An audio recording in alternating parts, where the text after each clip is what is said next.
자, 오늘부터 1월 한 달 동안 인생의 우선순위 리스트라는 시리즈 제목으로 말씀드립니다. 자, 오늘 첫 번째입니다. 하나님을 인생의 최우선에 두라는 말씀을 드립니다. 이거 설교들을 잘 보시고요, 잘 따라오시면 좋겠습니다.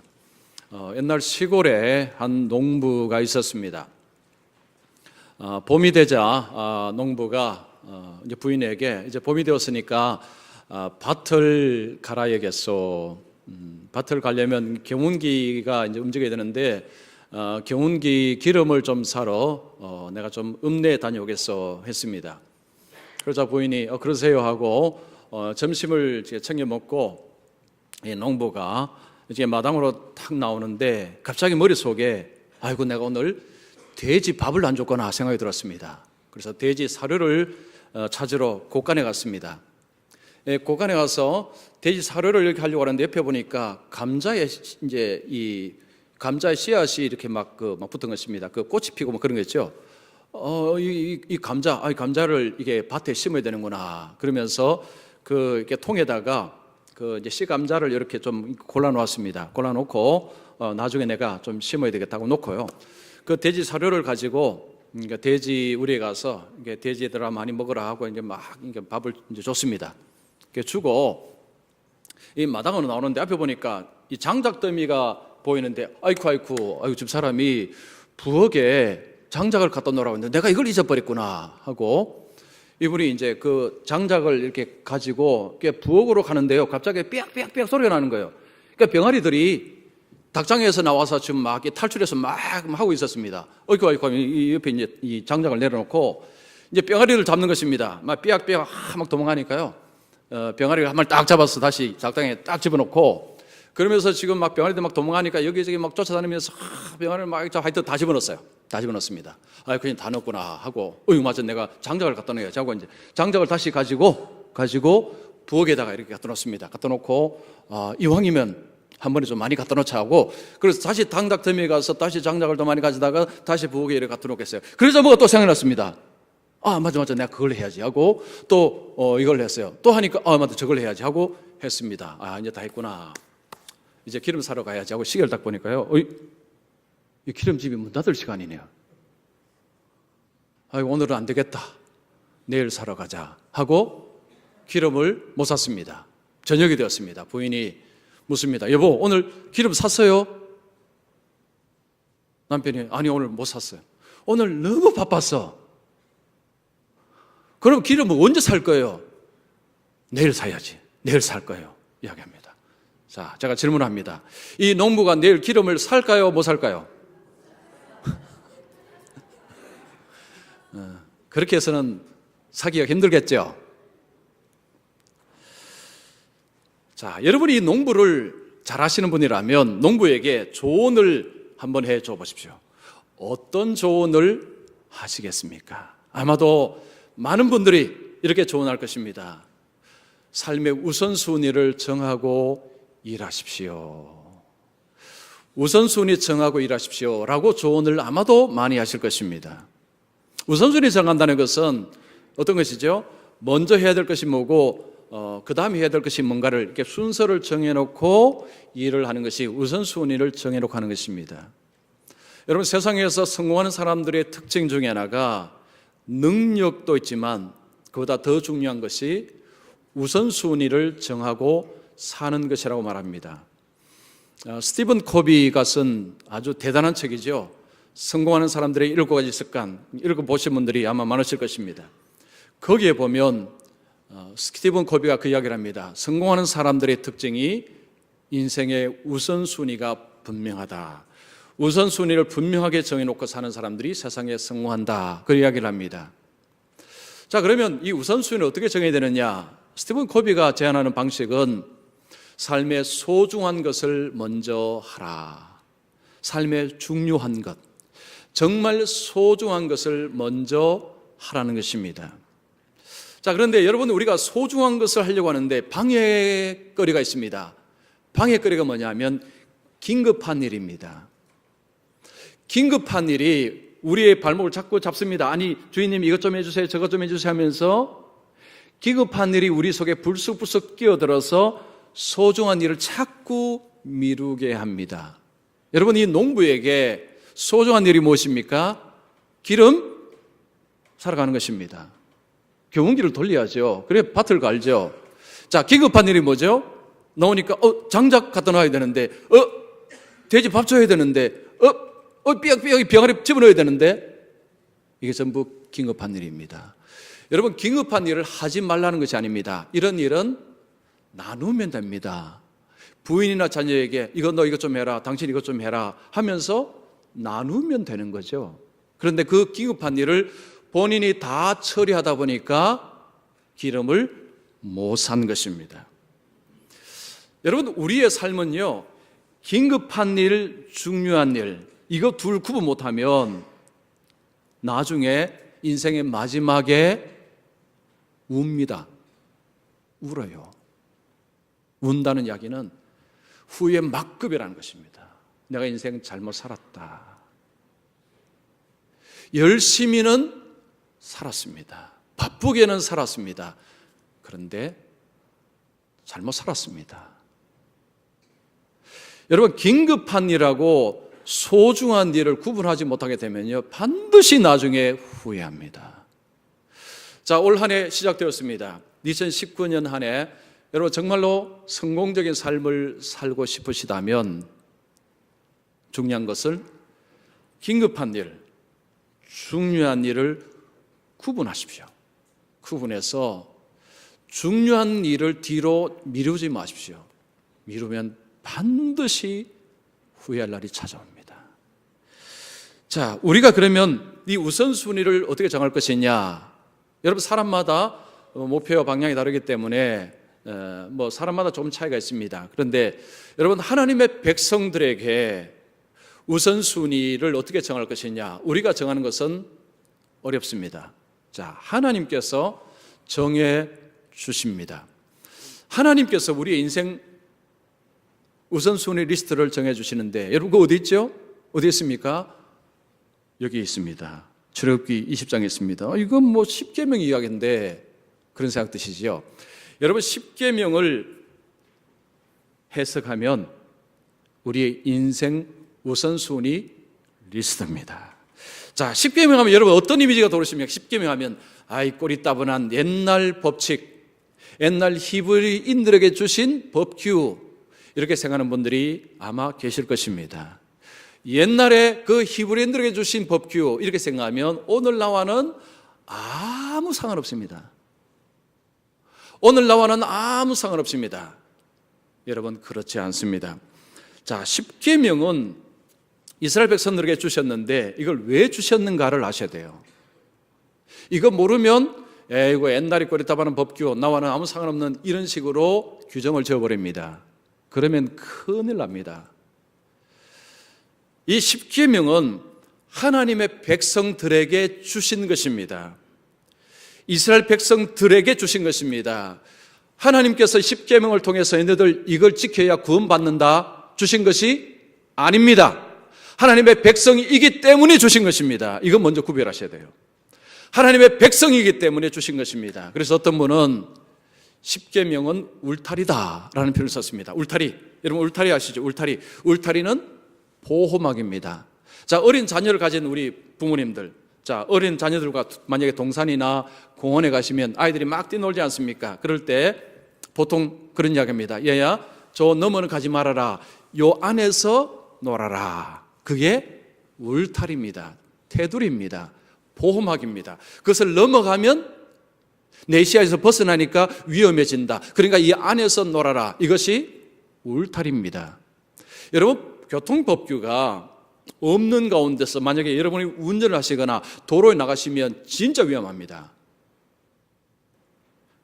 법규가 있어야 나를 보호해 줍니다. 교통법규가 있기 때문에 내가 운전을 하러 나가든 걸어 나가든 안전할 수 있습니다. 10계명은 바로 이 울타리입니다. 즉 10계명은요, 그들을 구속하고 얽매고 짐을 주는 것이 아니라 그들에게 복을 주기 위해서, 그들의 행복을 위해서 하나님이 주셨다라고 말씀합니다. 자, 신명기 10장 13절 말씀 우리 같이 읽습니다. 내가 오늘 내 행복을 위하여 내게 명하는 여호와의 명령과 규례를 지킬 것이 아니냐. 자, 여기 보십시오. 하나님이 율법을 주셨을 때는 너의 행복을 위해서, 하나님이 그들의 행복을 위해서 율법을 주셨다라고 말씀합니다. 자, 십계명하고 율법하고 여러분 구분하십니까 혹시? 십계명은 뭐고 또 율법은 뭐고, 이거 헷갈려 하시는 분들이 계세요. 이거 오늘 정리하십시오. 여러분, 성경에서 율법은 613개입니다. 창세기, 출애굽기, 레위기, 민수기, 신명기, 이게 율법서입니다. 여기에 율법의 수가 613개. 여러분 설교들 꼭 적어 놓으십시오. 꼭 적어 놓으십시오. 613개인데 이 율법을 요약한 것이 십계명입니다. 즉 613개를 10가지로 요약한 것이 십계명입니다. 즉 십계명이 율법입니다. 자, 이 율법을 주신 이유가 너의 행복을 위해서 주셨다고 이야기합니다. 자, 여러분 이 십계명은 두 파트로 나눕니다. 1계명에서 4계명, 5계명에서 10계명 두 파트로 나눌 수 있습니다. 1계명에서 4계명은 대신관계, 하나님과의 관계, 즉 하나님을 어떻게 섬길 것인가를 가르치는 것이 1계명, 4계명. 5계명에서 10계명은 대인관계, 사람 사이의 관계를 어떻게 할 것인가, 이웃과의 관계를 어떻게 할 것인가, 이것이 5에서 10계명입니다. 자, 두 파트로 나눌 수 있습니다. 저는 한 달 동안 대신계명, 하나님을 어떻게 섬길 것인가, 첫 번째에서 네 번째 이 계명을 가지고 말씀을 드리려고 합니다. 자, 어쨌든 여러분 10계명 하면 이거 생각하십시오. 인생의 우선순위 리스트다. 요거 잊지 마십시오. 요거 꼭 기억하십시오. 그냥 10계명 생각하면요, 나와 아무 상관없습니다. 그러나 인생의 우선순위 리스트라고 생각하시면 나와 엄청난 상관이 있습니다. 자, 오늘 첫 번째입니다. 자, 첫 번째가 뭐죠? 너는 나 외에는 다른 신들을 내게 두지 말라. 자, 제가 질문합니다. 여러분 이 1계명을 잘 지키고 계십니까? 여러분 1계명 잘 지키고 계십니까? 예라고 하셨어요? 아, 진짜요? 그렇습니까? 좋습니다. 자, 그럼 말씀을 끝까지 잘 들어보시고 나중에 또 예라고 하실 수 있는지 한번 잘 들어보십시오.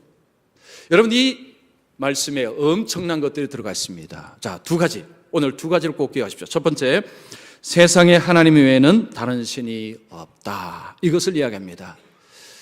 나 외에는, 너는 나 외에는 다른 신을 내게 두지 말라. 이 표현은요, 첫 번째는 세상에 하나님 외에는 다른 신은 없다라는 것을 이야기하는 것입니다.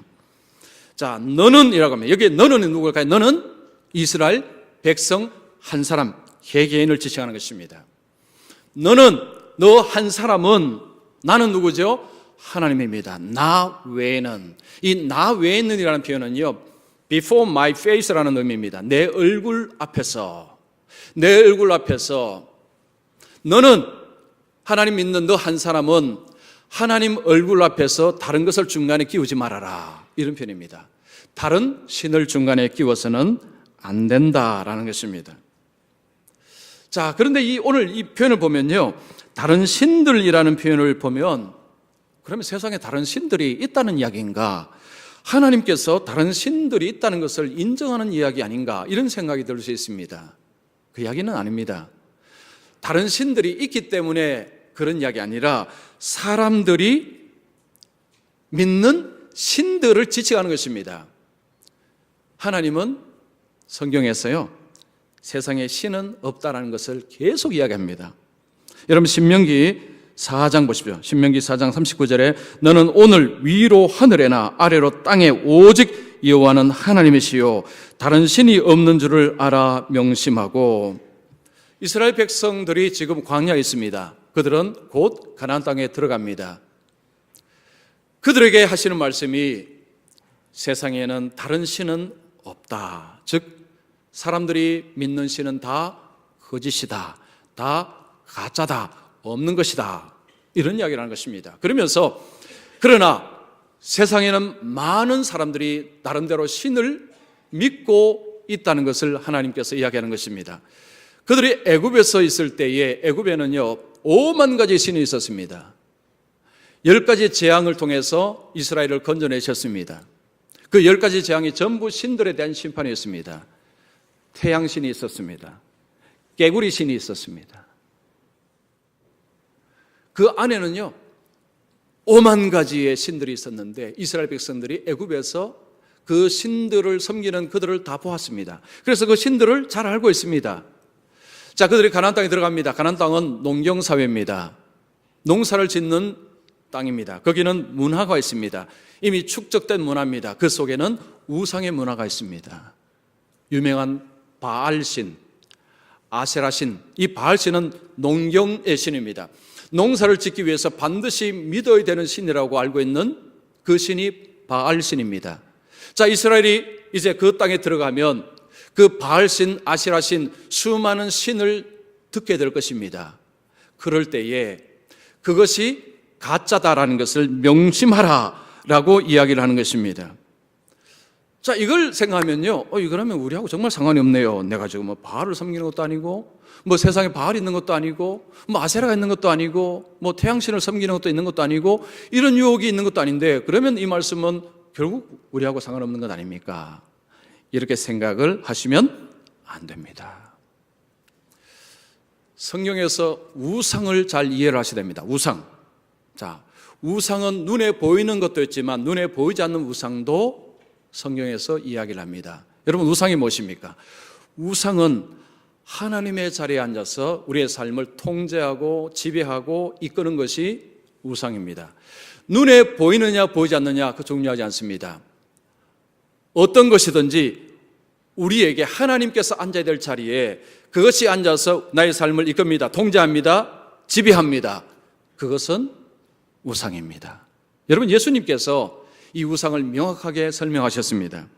마태복음 6장 24절 보십시오. 한 사람이 두 주인을 섬기지 못할 것이니 혹 이를 미워하고 저를 사랑하거나 혹 이를 중히 여기고 저를 경히 여김이라. 너희가 하나님과 재물을 겸하여 섬기지 못하느니라. 예수님께서 재물을 우상이라고 하셨습니다. 여러분, 재물이라는 것은요, 이게 구체적인 무슨 형태가 있는 게 아닙니다. 이 재물이라는 것은 어떻게 보면 이게 실체가 없는 것인데 근데 굉장히 중요한 것입니다. 예수님께서 이 재물이 하나님 자리에 앉아서 주인 노릇 한다고 이야기합니다.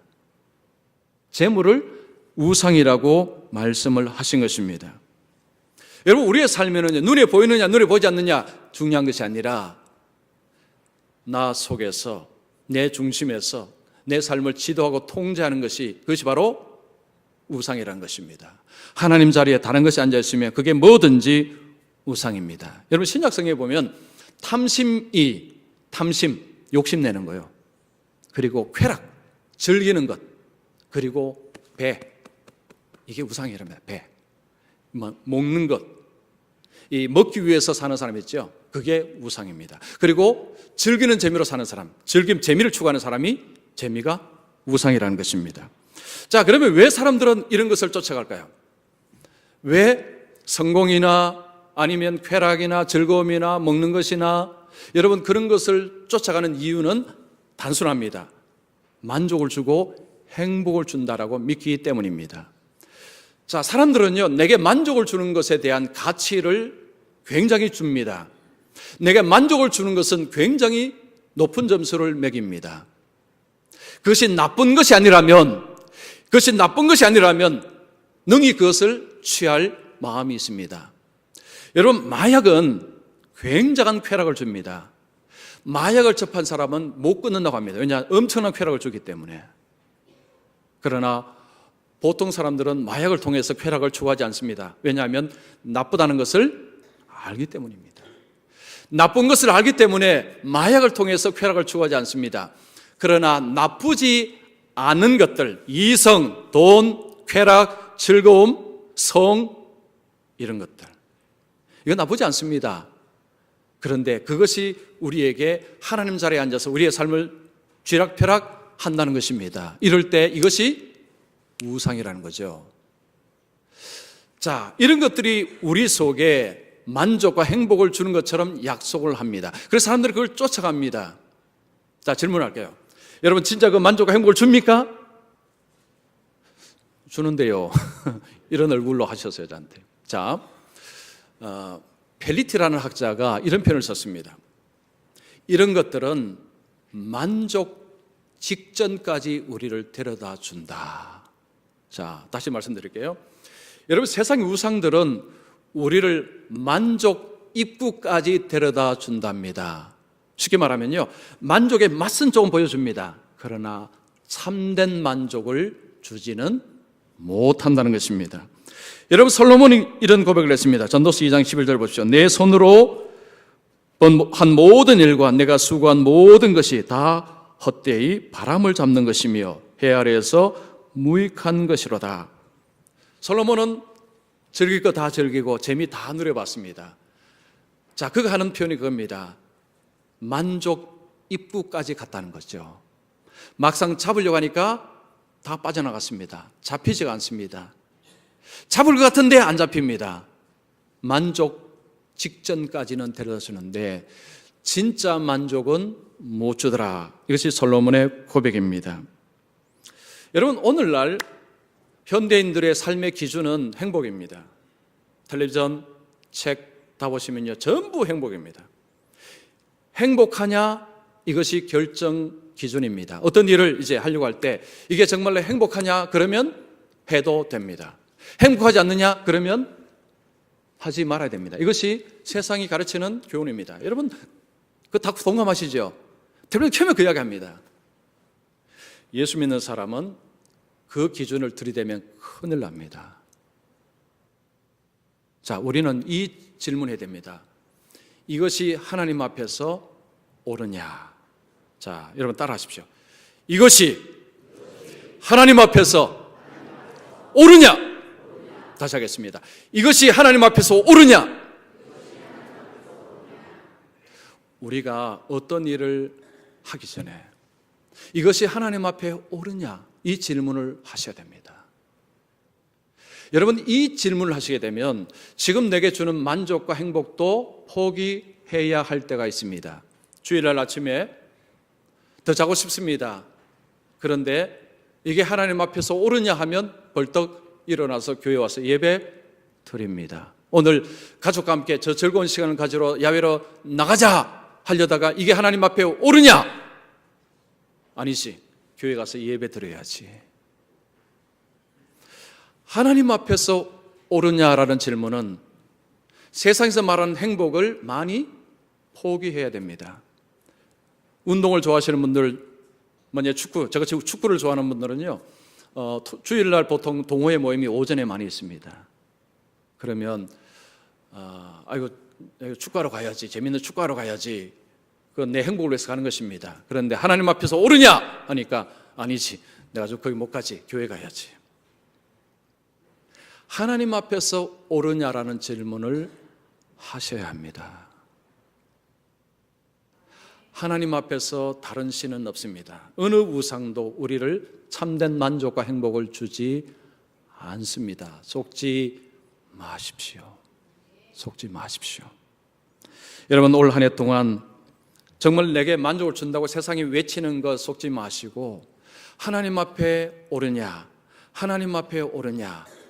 그래서 하나님 앞에 옳은 것을 추구하며 살아가시기를 축원합니다. 자, 두 번째 중요한 것은 하나님은 그리스도인의 삶 속에서 중심이 되기를 원하신다. 자, 이 첫 번째 계명은요, 신은 없다. 두 번째, 하나님이 우리의 삶 속에서 중심이 으뜸이 최고가 되기를 원하신다라는 말씀입니다. 자, 너는 내 앞에 나 외에는 다른 신들을 내게 두지 말라. 내가 너의 삶의 최고 으뜸이 되기를 원하신다는 것입니다. 만약에 하나님이 아닌 다른 것이 우리의 중심을 딱 차지하고 있을 때 여러분 하나님은 어떻게 반응을 하실까요? 질투하십니다. 질투하십니다. 출애굽기 34장 14절 말씀, 자 우리 같이 읽습니다. 너는 다른 신에게 절하지 말라. 여호와는 질투라. 이름하는 질투의 하나님이니라. 하나님은 질투하시는 하나님이라고 말씀합니다. 여러분, 질투는 어디에서 일어납니까? 사랑이 있는 곳에 질투가 일어납니다. 사랑이 없는 곳에는 그런 질투가 일어나지 않습니다. 자, 두 남녀가 있으면 서로 사랑을 합니다. 어느 날 남자가 가다 보니까 자기가 사랑하는 여인이 다른 남자하고 아주 다정하게 이야기를 합니다. 그때 그 남자의 마음속에 막 끌어올립니다. 이게 막 끌어오는 거죠. 나중에 아니 어떻게 당신이 어떻게 그 남자하고 그렇게 자연스럽게 이야기할 수 있어요? 라고 이야기를 하자 여인이 이 남자가 왜 그래 쪼잔해요? 아니 남자가 왜 그렇게 이해심이 없어요? 라고 이야기를 한다면 여러분 그 여인은 뭘 모르는 것입니까? 뭘 모르는 거예요? 대답하십시오. 대답. 뭘 모르는 겁니까? 몰라서 대답 안 하시는 거예요 지금? 사랑을 모르는 거예요. 사랑을 모르는 것입니다. 여러분 사랑이 있는 곳에 질투가 있습니다. 자, 하나님께서 질투하신다는 것은 뭘 의미하는 것입니까? 하나님이 정말 사랑하신다는 것입니다. 하나님이 자기 백성을 진짜 정말로 엄청나게 사랑하신다는 것을 이야기합니다. 자, 하나님께서 이스라엘 백성들을 출애굽시켰습니다. 그들과 시내산에서 언약식을 냈습니다. 여러분, 언약식은 결혼식입니다. 하나님께서 이스라엘 백성들을 종으로 삼기 위해서 불러내신 것이 아닙니다. 종이 아니라 배우자로 부른 것입니다. 배우자. 여러분 호세아 2장 16절 보십시오. 호세아 2장 16절 여호와께서 이르시되 그날에 내가 나를 내 남편이라 일컫고 다시는 내 바알이라 일컫지 아니하리라. 호세아 시대의 사람들이 바알을 섬겼습니다. 이제는 더 이상 바알을 섬기지 않고 하나님을 남편이라 부를 것이다. 하나님은 이스라엘 백성들을 아내로 여기신다는 것입니다. 이스라엘 백성들은 하나님을 사랑할 대상 남편으로 여기라는 것입니다. 언약의 핵심은 그겁니다. 사랑으로 서로 결혼식을 하는 것입니다. 여러분 부부에게 정말 중요한 것이 사랑이죠. 마찬가지입니다. 하나님과 하나님의 백성 사이에 빠지면 안 되는 것이 사랑입니다. 사랑. 예수님께 어떤 사람이 와서 율법 중에 최고가 뭡니까? 할 때 예수님이 율법을 두 가지로 정리해 주셨습니다. 10계명을 두 가지로 다시 요약한 것입니다. 10계명은 율법 613개를 요약해서 10계명이 되었고요. 10가지를 예수님은 두 가지로 요약하셨습니다. 이게 뭐죠? 위로는 하나님을 사랑하고 옆으로는 이웃을 사랑하고, 이것이 바로 예수님이 주신 요약입니다. 핵심이 뭡니까? 뭐죠? 사랑입니다. 사랑. 여러분 대답 좀 하십시오. 대답. 이제는 대답 좀 하십시오. 자, 여러분 이게 뭐죠? 사랑입니다. 사랑. 왜 하나님께서 저와 여러분의 삶의 중심이 되기를 원하시는 이유는 간단합니다. 하나님이 우리를 너무나 사랑하시기 때문입니다. 여러분 성경 창세기부터 요한계시록까지는 하나님의 사랑의 편지입니다.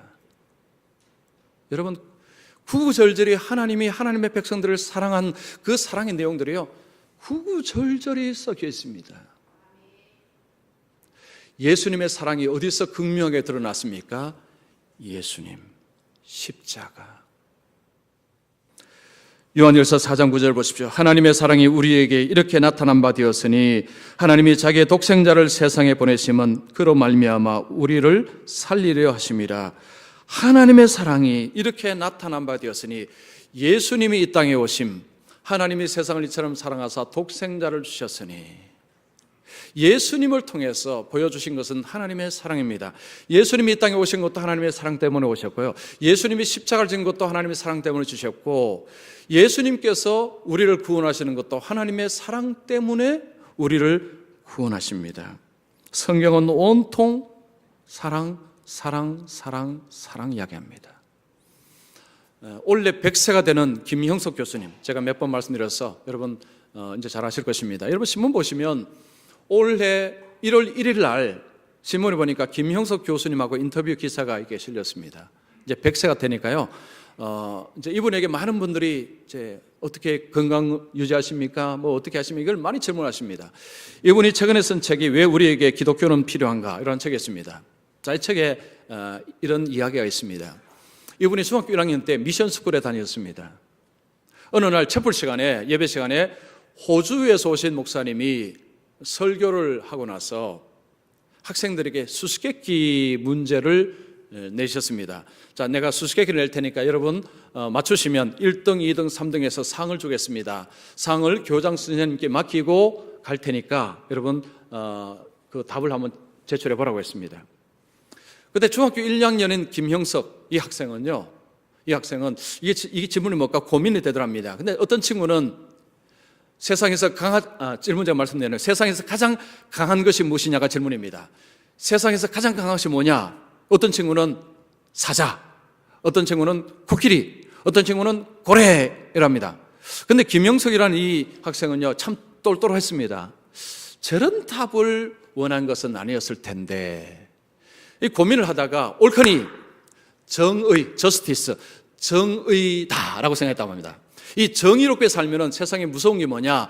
정의가 가장 강한 것이다 라고 이 김영석이라는 학생이 그렇게 하고 제출했답니다. 일주일 뒤에 채플 시간에 교장 선생님이 정답을 알려줬습니다. 여러분 수수께끼 정답은 사랑입니다 라고 했습니다. 3학년 학생 중에 한 명이 사랑이라고 적어서 그 3학년 학생에게 1등상이 돌아갔습니다. 2등상을 부르는데 김형석 부르더랍니다. 사랑 다음에 정의라는 거죠. 그래서 2등상을 받았는데 그때 받은 상이 성경책이었습니다. 그러니까 성경에 보니까 2등 김형석 딱 이게 적혀 있는 거예요. 이분이 2자를 1자로 고쳤답니다. 이건 아니야, 1등이야. 어떻게 정의가 2등이 될 수 있나? 정의가 1등이지 사랑은 눈물을 짜는 것이고 이건 약한 거야, 이건 강한 것이 아니야 하면서 스스로가 1등으로 고쳤다고 합니다. 중학교 1학년이 그 정도 생각하면 참 대단하죠. 근데 이분이 일본으로 유학을 갔습니다. 일본에 유학을 가서 일본 교회를 나갔답니다. 그때만 해도 사실은 뭐 한국과 일본하고 별로 감정도 안 좋고 그럴 때 아닙니까? 그런데 그 일본의 목사님이, 교회 목사님과 그 성도들이 이 김영석 이분을 엄청나게 사랑을 해줬답니다. 엄청나게 보살펴주고 도와준 거죠. 그러니까 이분이 나중에 깨달았습니다. 내가 이 일본 교회 목사님과 이 성도들의 사랑이 없었다면 어떻게 내가 유학생을 할 수 있었을까? 아마도 힘들었을 것이다. 그러면서 진짜 강한 것은 사랑이구나. 정의가 들어가면 옳고 그름을 따지기 때문에 분열이 일어나는데 사랑이 들어가니까 서로를 합해서 하나를 만들고 살려주는, 이게 진짜 강한 것이구나. 여러분 맞습니까? 세상에서 가장 강한 것이 사랑입니다. 제가 어떤 책에 보니까 우리나라 차관을 지내고 대학 교수를 여기만 한 분이요, 그분이 그런 이야기 했어요. 자기는 세상에서 아무도 안 무섭답니다. 딱 한 분이 무섭답니다. 누구냐면 어머니. 어머니가 가장 무섭대요. 어머니 연세도 많고 이제 힘도 없는데 그 어머니가 가장 무섭답니다. 그러니까 어머니가 다 큰 자식, 뭐 유명한 자식이고 뭐 지식도 많고 한데도요, 뭔가 마음에 안 들면 야 이 녀석아, 내가 너를 낳았다 할 말 있어? 그러면요 아무 말을 못 한답니다. 써먹으십시오. 써먹으세요. 자식 말 안 들으면 써먹어. 내가 널 낳았다 할 말 있어? 그게 무슨 이야기입니까? 너를 정말 힘들게 낳았고, 요즘은 지금 옛날에는 참 자녀 얻는 게 얼마나 힘들었습니까? 그죠? 정말 어머님들 고생 많이 하셨어요. 그리고 키우는데 얼마나 힘들었습니까? 그 사랑으로 아플 때, 요즘이야 병원 쫓아가지만 그때는 뭐 병원이 있으면 뭐가 있습니까? 참 밤새도록 그 열나는 자식, 그저 옆에 참 하여튼 자식들이 이걸 알아야 돼. 이걸 알아야 돼요. 그렇게 사랑으로 너를 키웠다 하는 그 앞에 아무 말 못하는 것입니다. 그 연세 많은 힘없는 어머니 앞에 예, 어머니 알겠습니다. 여러분, 사랑이 이렇게 위대한 것입니다. 하나님께서 우리에게 일계명을 말씀하는데 내가 너의 삶의 첫 번째, 최고 어뜸이 되기를 원하신다. 우리가 왜요? 왜 그렇게 해야 됩니까? 답은 한 가지입니다. 내가 너를 지극히 사랑하기 때문이다. 거기에 우리가 토를 달 수가 없습니다. 하나님께서 말씀하죠. 이 땅에서 우리를 선택하시는 것도 사랑 때문이고, 우리를 날마다 인도하시는 것도 하나님의 사랑 때문이고, 예수 안에서 우리를 구원하시는 것도 하나님의 사랑 때문이고, 모든 것이 하나님의 사랑 때문에 오늘 이 자리에 있는 것입니다. 그래서 하나님께서 우리에게 최고의 자리를 요구하실 때요, 우리는 왜요? 왜 그렇게 해야 됩니까? 그분은 뭘 모르는 거예요? 사랑을 모르는 것입니다. 여호수아가 이제 가나안 땅을 앞에 두고 이스라엘 백성들 앞에서 결단을 촉구합니다. 여러분, 여호수아 24장 15절 보십시오. 너희가 섬길 자를 오늘 택하라. 오직 나와 내 집은 여호와를 섬기겠노라. 자, 여호수아가 이제 가나안 땅을 앞에 두고 말합니다. 이제 가나안 땅에 들어가면 많은 신들이 있다. 가서 선택하라. 나는 나와 내 집은 하나님만을 섬기겠다. 거기에 무슨 우상이 있어 나는 절대 따라가지 않고 나와 내 집은 하나님만 섬기겠다라고 결단을 했습니다. 여러분, 이제 이 한 해 출발했습니다. 오늘 첫 주니까 거의 출발이죠. 여러분, 결단하십시오. 결단하십시오. 원래 어떻게 살 것인가를 결단하십시오. 이 결단은요 정말 중요합니다. 결단을 한다는 것, 어떤 목표를 세우고 사는 삶하고요, 아무 생각 없이 사는 삶은 뒤가 완전히 다릅니다. 아무 생각이 없이 살면 그냥 순간순간의 재미를 따라 살아갑니다. 그러나 목표가 분명하면요, 그 목표를 붙들고 살아가기 때문에 지금의 순간적인 쾌락에 지지 않습니다. 자, 우리가 결단이 되는 겁니다. 올 한 해 하나님 앞에서 옳은 것을 행하고 살겠습니다. 하나님 앞에서 중요한 것을 행하고 살겠습니다. 여러분, 이 결단 하십시오. 이거 안 하시면요 매일매일 무너집니다. 이 큰 대의 앞에서 작은 목표들이 필요합니다. 예를 들면 내가 원래는 주일날은 내가 필히 교회에서 예배드리겠다. 내가 새벽 기도에 내가 일주일에 한 2번은 꼭 가겠다. 아니면 성경을 내가 매일매일 내가 5장 아니면 2장 아니면 1장 내가 꼭 읽고 지나가겠다. 내가 매일 기도하겠다. 이런 결단 하십시오. 하십시오. 여러분, 작년을 한번 돌아보십시오. 작년 잘 사셨습니까? 열심히 사셨죠? 정말 중요한 것을 행하고 사셨습니까? 자, 하나님께서 우리에게 인생 순위 첫 번째, 내가 너의 삶의 최고가 으뜸이 되어야 한다. 여러분 삶에 하나님께서 으뜸이 되시고자 하나님께서 오늘 새 첫 주에 이 말씀을 하시는 것입니다. 그래서 자, 오늘 우리 예배 드실 모든 분들은요, 세상 따라가지 마시고 세상에 좋은 것이 많더라도 여러분, 하나님이 여러분의 삶의 중심이 되셔서 하나님을 향해 최고의 존경을 들으시고 하나님을 향해 최고의 가치를 두셔서 주님을 섬기고 주님 안에서 옳은 일을 행하셔서 올 한 해 마지막 12월 달 가면요, 원래 정말 중요한 것을 행해서 너무 감사하다 그러면서 웃을 수 있는, 행복할 수 있는 그런 삶이 되시기를 축원합니다. 기도하겠습니다.